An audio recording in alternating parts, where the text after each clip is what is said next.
Welcome again to another edition of Drummer Nation. This is our big year-end holiday wish list edition, and this is a time of year when people gather around with their loved ones and come together in celebration of the season. So it doesn't seem to matter.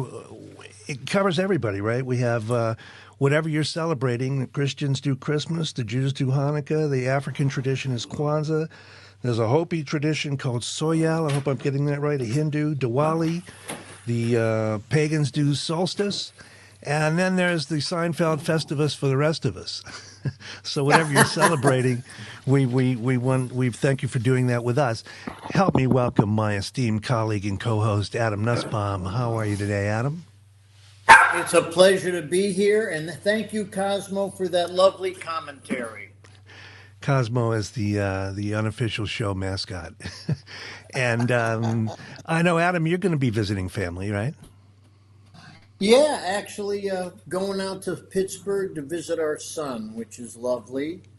And just nice to be stateside for the holiday, which is a good thing. Just came back from doing some nice playing and traveling, and grateful to be home. Same here. My son, Kevin, lives in Nashville, and he comes home. He was home for Thanksgiving. He'll be home for the week of Christmas. He's a guitar player, songwriter, usually picks up some gigs while he's here. And I have a brother who just moved here. He retired from D.C. area. His wife has family here, and they live right close to me. So it'll be nice to have them near for this holiday as well. That's good. That's good. So in this time of coming together, we're going to offer a little gift list, whoever your drummer in your life is, or maybe it's yourself. We put together a series of things. Most of them are under $100.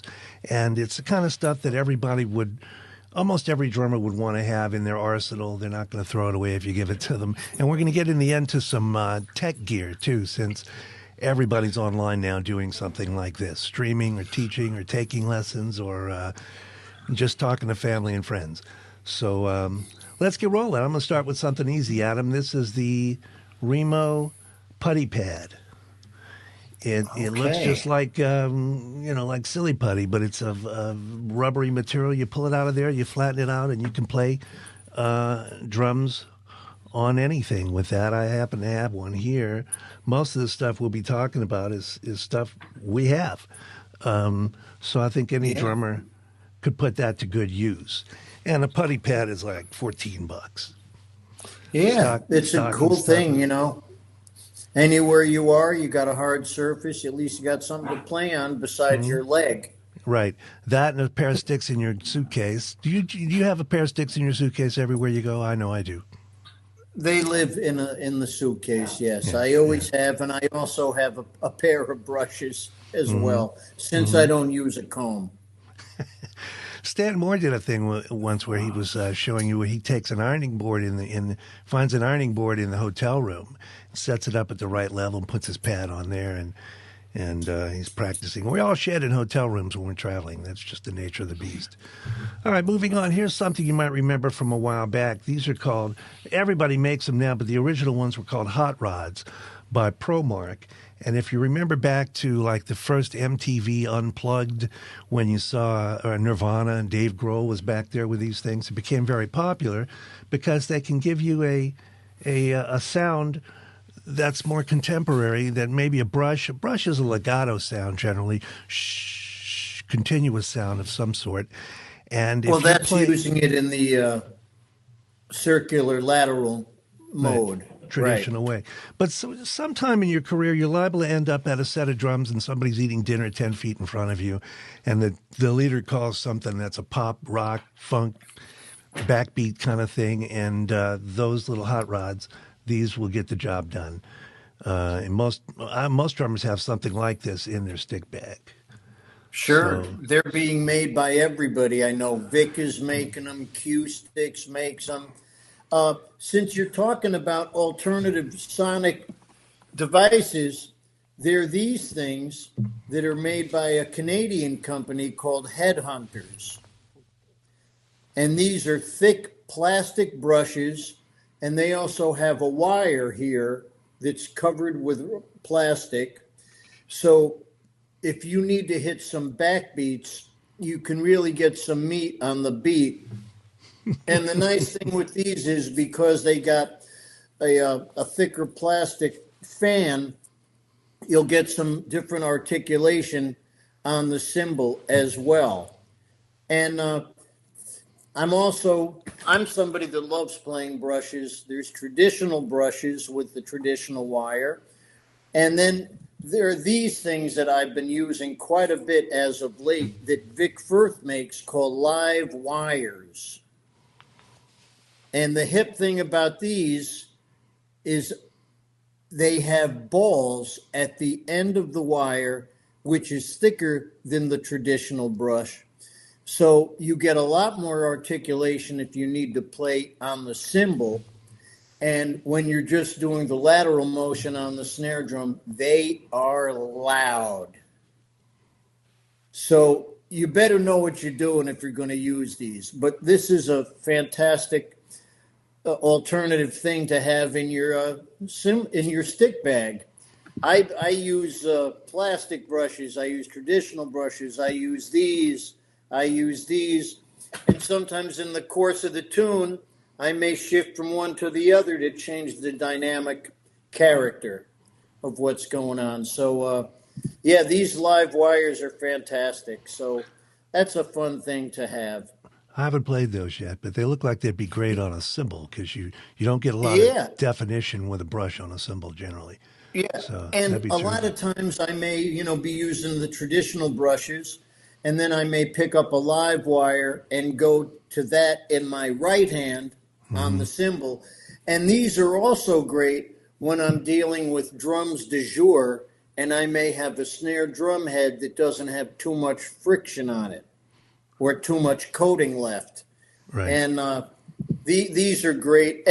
And another little tip for everybody is I always bring some sandpaper in the stick bag in case I do get to a drum head that doesn't have any coating left on it. I can just rough it up. Good advice. Good It's an old advice. bebop trick. They don't teach you Yes. these things in school. No, these are all things that drummers will use, and I don't think you could give any of these to any drummer who would think it was a drag. I mean, they all belong in your stick bag or gig bag, Yeah. and they're very useful. Another thing that's popular these days, it started with Moon Gel, but now a lot of people are making, and this one's called Drum Dots. They're just little silicone-looking things that you stick on the head that you can take on and off to muffle as much or as little as you want, as needed. And there's a bunch of them. Those are called drum dots. I think that whole pack is like 20 something bucks, but useful. I mean, everybody's muffling their stuff with something somehow, and you They want it to be make something them. you can change. Yeah, they make them. I know Evans is making them. A bunch of people have them available for you now. Okay, here's another little interesting thing. A friend of mine laid on me. It's a silly little name, but it's called No Nuts. No Nuts cymbal sleeves. And everybody knows on the top of a cymbal stand is a metal bar, and it scratches up the underside of the cymbal, or you have to put wing nuts on, and they fall off, and we're always running around on the floor looking for wing nuts. And they come with, you can buy them that, and also there's little rings that go on top of it so you can position the cymbal however you like. Here's the thing. Here's one I have. Hold it up in front of the camera. This is the Cool. this is so that you can put cymbals on and off and not be crawling around on the ground looking for the wing nut that fell off. Doesn't scratch anything, and then these little rings go on top to position it however you like. So Nice. that's another one. Trying to do some switching here too. Moving along, this is similar for underneath the cymbal. It's called a sim pad, and these are meant to go underneath your cymbal and they come in various sizes to muffle them a little bit. So here's one I have. It's been on my cymbal stand, and you can see underneath it just goes down on the stand, and then the cymbal goes on top of that. And they come in different sizes and will muffle slightly a cymbal. I'm not really one who muffles a cymbal a lot, but I mean, again, put it in a stick bag, man. It'll come in handy sometime, right? Well, Simpad makes a whole variety of different washers, And because of what they're made out of, they can either allow the cymbal to vibrate more if it's a smaller one, Right. or a bigger one. It can work in a muffle capacity without having to put any tape on the cymbal.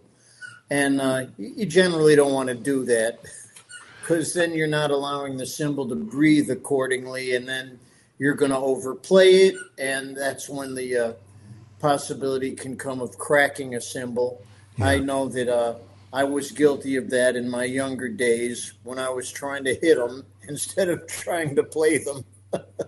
By the way, if you break cymbals a lot, you might want to have a look at what you're doing, because some of the heaviest hitters in the world don't break cymbals. So I'll just leave that as an aside. It's not really related to gear. I will say, when I had a cymbal company, I used to think in these terms: if you break a stick, you buy another stick. If you break a head, you buy another head. If you break a cymbal, you buy another cymbal. But we had a long warranty. We never refused warranty requests. But I really don't think, if you're playing a cymbal for 6 months and it breaks, that there was a warranty issue there. That's neither here nor there. I'm an old cymbal guy, and it's kind of a pet peeve of mine. Let's move along. Well, we're Go ahead. cymbal minded. Cymbal-minded guys, what can we say? Let's move ahead. Under every drummer is a rug, generally, because anything with a pedal on it is going to move away from you as you play. And there's nothing worse than trying to play and pull the bass drum back or slide the hi-hat back. So all drummers use rugs. Now, you've seen them on stages. They'll usually have a nice Persian rug maybe under the whole, everybody in the band. But generally, we want something that we can move. Any 4x6 rug will do. I've worked in places where they were changing out the carpet, and I said, "Hey man, give me a remnant 4x6." But the problem with those is they're big and they're heavy. This is one that's meant to roll with. You put that on, stack it up with your drums, put it on your cart, and roll into the gig. And that one is from, let me look it up here. Boom, bada, boom, bada, boom, bada, boom. It says Drumfire. It's from On Stage, Drumfire. Okay. And it's about $60. They're not cheap, but they're easy to move, and they work just fine. But don't you always have a rug under your drums somewhere, Adam? Yeah, generally I just have a remnant that I have thrown in the car, and Right. hopefully that keeps everything together. And when I'm in those venues that don't have anything, right? Yeah, and even if you're at home, you don't want the grease to get on your rugs from a pedal. You don't want to scratch a wooden floor. Drummers will usually have Right. rugs under them no matter where they are. All right, moving on, we get into some bass drum beaters. There's some interesting stuff going there. I like this one from Vic Firth. I think Erskine had something to do with it. It's called a Vic Kick, and it's got like a hard timpani mallet on the end. It's small, and for an 18-inch open bass drum, like a lot of jazz players play, it's terrific. It's really like hitting it with a timpani mallet. I like that. We're going to get to several. Another one is, this is made by Vader, I think. It's a Bombardier or Bronx. What do they call it? The Bomber, I think. It's a big, fluffy ball. So if you've got like maybe a 22 open or a big bass drum you want an open sound with, that'll work. And these are like 25 to 50, $60. And then here's one Adam sent me that I know he wants to talk about. Tell us about that one, Adam. This is a fantastic product that's made by a guy named Rich Farrago. It's that piece of purple there is like an elastomer kind of plastic. And what it does is it allows the beater to flex a little bit. So if you're a really heavy hitter, this allows less fatigue to happen and less chances of hurting yourself, has a little bit of give in there. And these are fantastic. He's got them, and there's also one that I have that has like a square beater on it.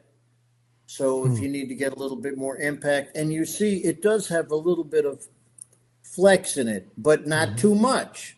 So these are very hip things that have come along the way. And, you just want to make life easier for yourself so you don't hurt yourself over time.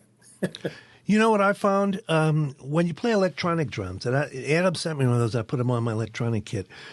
wherever I'm pointing. When you play electronic drums, a lot of times you're getting these giant sounds that have been meticulously sampled, and we know as drummers what it takes to make those sounds. So you end up playing the drum set too hard because you're hearing this enormous stuff. I mean, I got some samples. You got John Bonham's kit if you want. You're playing that bass drum. There's a tendency to really hit it hard when you don't need to, and I find that beater on my electronic kit really helps save my foot. Yeah, that's a very good point. And it seems like there's more people using electronic kits now, and this can just help you keep things together. Mm-hmm. All right. Well, you want before we move into some tech stuff, you have any other just stick bag, gig bag devices? Well, something I always do is just out of survival, since many times I'm out doing drums du jour. I Drums de just jour, make he means sure, backline gear, stuff you don't break. right. Yeah, you get to the gig and there's the drums. Hopefully they've looked at your rider and have something appropriate. But I always bring a spare hi-hat clutch. I Mm-hmm. always bring a large washer for the hi-hat stand at the bottom. Mm-hmm. I always bring extra snare cord. Mm-hmm. I make sure I have a regular drum key and a slotted one, depending Mm-hmm. if I get sonars or not. And something else I've always done is, in the summertime, it gets too hot, you cut the sleeves off some t-shirts. I throw a bunch of those in my cymbal bag because a lot of times I might get to a bass drum that's a little too open, and Mm-hmm. without having to throw a lot of tape on the head or whatever, I can just drop a sleeve or two between the pedal and the head. And these are some survival techniques that I've come up with, as Mm-hmm. well as the one that I've been doing for almost 40 years. What's I that? took a piece of a motorcycle tire I know and what you're cut going to it to say. be about this large, and I Mm-hmm. put it in the bottom of my cymbal bag. And that has allowed my cymbal bag to last for a long time. That's a great idea because cymbals are heavy and their edges are relatively sharp. You put them in Yeah. a bag and throw it over your shoulder, and sooner or later it goes through the bottom of the bag. So, Yeah.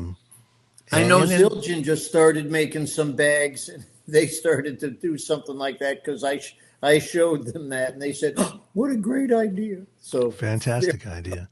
Otherwise, you end up with heavier and heavier bags, and by the time you end up with, you might as well have a case because it's heavy as yeah, hell. I'm That's a trying great to keep idea. everything as light as possible when I'm traveling. Mm-hmm. One thing some drum techs pointed out to me, we're on the road doing drum tech gigs, is that if you're with a rock and roll act, big stadium tour kind of thing, or big outdoor shed, and the bass drum hit goes, it stops the show, man. You can't just have a tech run up and change the bass drum, put another one on in there like a snare drum. So Aquarian makes something. I should have thought of this, but it doesn't really apply to most of us. It's like a pad that you stick on the head, to cover the spot that's broken, and it'll get you through the gig. I just thought of Wow. that. Yeah, it's big. It's like that, and you just stick it on there in the middle of a set, so you don't have to stop the show. Because Taylor Swift isn't going to dig it if you stop the show because your bass drum hit broke. It's not going to happen. All right. Interesting, interesting. Yeah, they hit me to I that. want to make reference to the shirt I'm wearing. You Please. know, Oh yeah, yeah. this I is dig. the wonderful Roy Haynes, who he just passed away recently, and this man was such a seminal figure in the music and an amazing musician. I put that first before I put drummer because this man played with virtually everyone from Louis Armstrong up to Chick Corea and Pat Metheny. And he always sounded hip, and he was somebody that all drummers should at least check out if they haven't. This is somebody who was amazing. I said to him once, I said, Roy, I think I figured you out. And he was like, oh, yeah, what's that? And I said, because I was fortunate to get to know him over time, and he was one of my mentors. I said to him, Roy, you're from the past, but it sounds like you were born in the future. Because he always sounded hip. And Always sounded hip, man. actually, He played with everybody. I mean, he played with Louis Armstrong, and he still sounded hip yesterday. You know, right before he died, he sounded today, current. How old was he when amazing. he And died? well, he was 99 years old. 99 years old. I heard him in his And 90s. He said he was killing, man. it was incredible. And the thing about him, I think that is a great inspiration, is he was probably one of the greatest listeners. He knew how to hear the music around him and get inside what it was and helped everybody sound good, which I think is something that all of us can strive for, because that's why you're going to work. You And got it right by you putting the know, word musician first. oh yeah, and Musicians who you play know, drums. yeah, this was a seminal record. Chick Corea, Now He Sings, Now He Sobs, which was incredible. He did a great record on Impulse, Out of the Afternoon. There's so many. This was one date that he did with an amazing piano player, Phineas Newborn and Paul Chambers. And you can hear so much incredible work that he did playing with Charlie Parker, Lester Young, Bud Powell, Sonny Rollins, Fats Navarro, Thelonious Monk, Sarah Vaughan for many years. He was the main sub with the John Coltrane group when Elvin Jones wasn't available. And it's incredible to hear him in that context. And, you know, records with Eric Dolphy. I mean, the list goes on and on. Virtually everyone, Chick, Pat Metheny. And it was really something to see this cat and to hear him. And he always dressed, you know, to the nines. And, you know, this cat was just so in there. And He used to I make was, top 10 dress lists, you know, from, you know, those top 10 well-dressed people. That's very, you know, upscale stuff. And he would make those lists. What an yeah. iconic figure and what a big loss for the industry. Well, you know, it's incredible that he had the longevity that he did. I know we were probably all hoping he was going to hit that 100 Yeah. mark, but man, what he left us all is such an inspiration. And you know, this guy just had another sense. He was what I would call one of those gentlemen who was a one in a row. There you go. So God bless Roy Haynes, and thank you for the inspiration. And we have to be grateful that it's been recorded and documented. So I just When, had to say that for the holiday, some Haynes for the holiday. Hands for the holiday. I can dig it. I can dig it. Yeah, that's a great tribute, Adam. I appreciate you doing that. Let's move on to some of the tech gear because, you know, pre-pandemic, everybody was starting to get into this stuff. But as the pandemic came along, kids had to be schooled from home. Drummers were getting meetings with their friends. People were doing sessions remotely. You might have a meeting, or you might a business meeting. You might have family that you contact. So everybody kind of got into this game. And generally speaking, what most people do is they open their laptop or their iPad or tablet or phone, and there's a microphone and a camera in there. And, you know, they make it work. And that oftentimes can work. But if you're a drummer, it's a little different, I find, because, you know, if we want to have a clarinet lesson, we can do just that. And I can play my clarinet and you can play yours. And everybody can hear fine. But when you start opening your computer and you start playing a set of drums, it washes out real fast. So what we try to do is come up with some way to get sound from the drum set and from the mic, from the voice, into the computer so we can do things like this. Usually that requires an audio interface. This is a simple one that's on sale. It was $300, and year end, new model coming out, Vocaster 2, under $100. And you put two mics in it. One you can have on your voice, and then there's a mute button you can hit, and when you can have another mic on the drum set, or if you have an analog mixer and you've got all your drum sounds set up that way, you might have 6, 8, 10 mics. You can go mono into the other side. So when I'm talking, I can do this. I can hit the kill switch and go to the drum set and play that way, and the person on the other side can hear it just fine.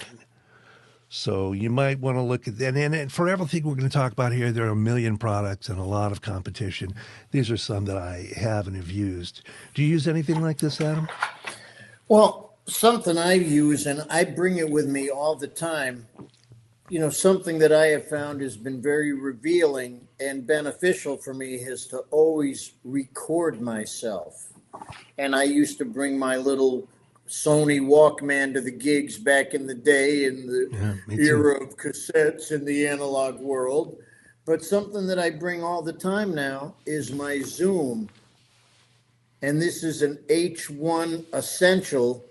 And this is $100. I mean, it may even be on sale now for less. I think you're this is an incredible device. And it has this ability now where it never overloads. It's got this thing called 32-bit or something float. It won't overload. And so I bring it to the gigs, I record, and they have other models that are more elaborate, that have different microphones, 2 and 3 mics. They have another one now, an H2N, which allows you to get front and back. And then there's also this great Q2N video recorder. I got that one up, which is fantastic. And the Zoom products are fantastic. You get so much you get a lot of bang for the buck. You really do. Now that's what's happened in the industry. These things, when people spend $150,000 on cameras and lenses, this is not that quality. This is prosumer stuff, to be sure. Pro media people don't use this, but for us, man, it's just perfect. It doesn't have to be any better than what it is to get a good picture and a good audio recording of something you just did so you can learn to play better. And it applies to everybody. We all have those in our gig bags. I was on the gig last night, and the guy had one of these rolling, only because he wanted to do some singing and he wanted to hear how he sounded and be able to get better at it. So it's very revealing, man. It's very revealing. And it's what is all that nonsense? Did I really play that? Yeah, you did. Right. yeah, you did. It's not going to lie. When you're listening to yourself, first try to be nice to yourself. Right. What sounds good? And then it's like, all right, now let's get down to the details, because you learn through your mistakes, and mistakes are the stepping stones for progress and getting better. Indeed. And every time I'm doing a gig and I, hear myself back, it's that whole thing. Why did I do this there? Why didn't I do something there? It's always this thing. It's a ongoing process, because when I'm on the gig, I don't want to be thinking about anything. I just want to be paying attention. And this is good because it lets you check things out. And, you can throw them into the computer, and then you can do whatever kind of editing you want to do. And, I got an SD card in there, like I think a 32 gig SD card. You can get 20 hours worth of information on there. It's incredible. And on that H1, the battery lasts forever. That's great. Yeah. Too. Now, I have a friend who pointed out, he said, remember when you look at this stuff or listen to it back, and this is a good point, he said, it's never as good or as bad as you thought it was. So you might think you're playing something really hip, and you listen back and you go, wow, that's sad. And then you might be listening to something and you may not have felt so good, and you'll go, hey, it's all right. Yeah, it's pretty good. It wasn't so bad. You don't want to be judging while you're doing, because this all gets in the way of the flow. Well, these will help you. Now, if you're going to go the microphone route, there's a couple of mics I recommend, and they are the Shure SM58, Shure SM57. They're exactly the same mic, except for the capsule. The 58 is considered a vocal mic because it's got that round ball on the end, which has a foam cord to muffle sibilants and plosives and stuff. And the 57 has a different, oh, and also the 58 is meant to be handheld, so it doesn't make a lot of noise when you hold it. 57 is pretty much the same mic with a different config, so you can put it on the cone of an amplifier or on an instrument or a snare drum or whatever you want to use it for. These have been on the scene for more than 50 years. Everybody has them. Whatever you want to end up doing with microphones, having a 57 and a 58 will hold you in good stead sooner or later somewhere. And people have hammered stages together with those things, man. They're indestructible. SM57, Yeah. SM58, they're $100. They've always been $100. And Sure. while we're on the Sure with Sure. Sure with Shure. And while we're on Shure, a lot of guys use these. This is what I have on here in my ears. They're because you can hide them. You don't see them. They're the SE215s. And they're about $100, maybe a little less. And these are not going to be the best headphones for listening to your music. But for what I'm hearing right now, for a comm, for hearing communications, they're just perfect. And a lot of people use those. And any drummer would be happy to throw that in his kit. All right? Yeah. Moving on, we have lights. A lot of people ignore lights. This is something from Neewer, I think they pronounce it Newer. It's Neewer. 2 LED panels and stands and everything, and together both of them are like $135. And you can dial them in, and you can buy a third one if you want 3-point lighting. It gets a little crazy. You don't have to do all that. I hit the wrong button. I've got a lot of lights going on here, but it helps to have some light, and those are easy to do. The other thing you can do is buy soft boxes for them, which I also use, and that goes around that light, and it softens the light. So Definitely helps me because I don't want too much reflection off my head. That's right. I don't want to blind anybody out there. Try to have a sense of humor about it, Adam. Oh, well, All right. And then for a camera, so now we're looking at, you want lights, you've got some microphones happening, and this is just a webcam called a Brio 4K by Logitech, and they have several incarnations of them ranging from $100 to $160 or $70. Right now I'm using an iPhone for my camera with this system, but that's kind of the best of the group of webcams. Now, this one we mentioned before, you can also use that as a webcam, but it doesn't have as many settings. A lot of these things have free software that goes with it. The Logitech does, where you can dial in color and white balance and contrast and color density and all that stuff. And then this one has some settings on your that you can dial in for effects on your voice. So, anything else you want to throw in here, Adam? Well, I just hope that everybody has a safe and happy holiday, and just hoping for a little more peace and harmony and compassion in this world. Absolutely. And that's one of the beautiful things about music, is it brings people together, and it can have a unifying factor and can be a healing force in this crazy universe. True that, brother. Put that in the law and we'll all sign it. Yeah. So here's wishing everybody. By the way, Adam, I noticed, I don't know how long you've been my co-host, but I really appreciate it. And it sure is, you made it a different show and a better show. And I can't tell you how much I thank you for that.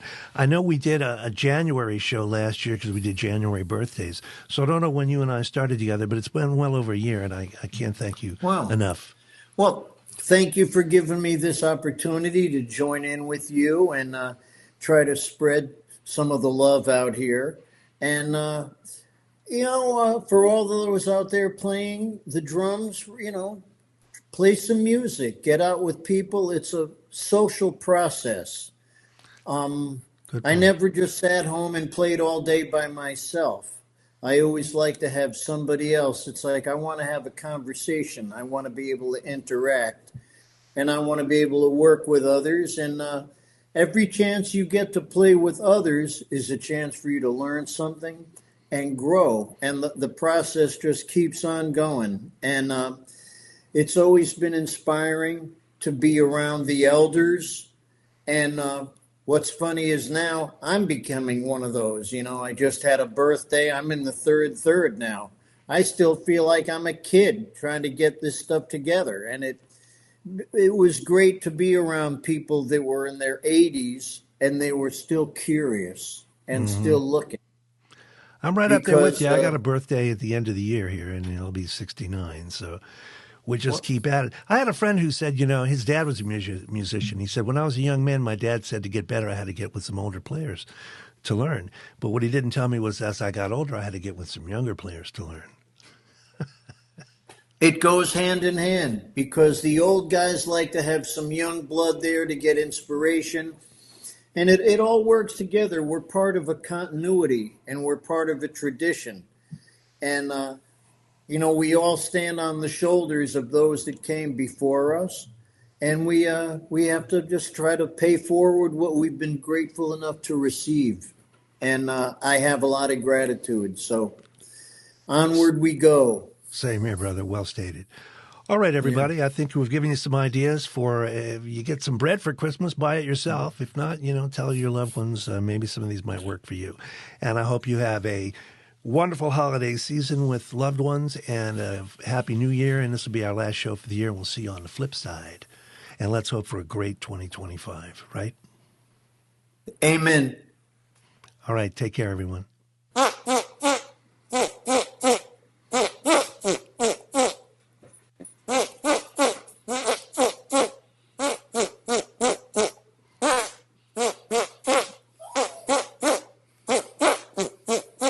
Woo. Ole.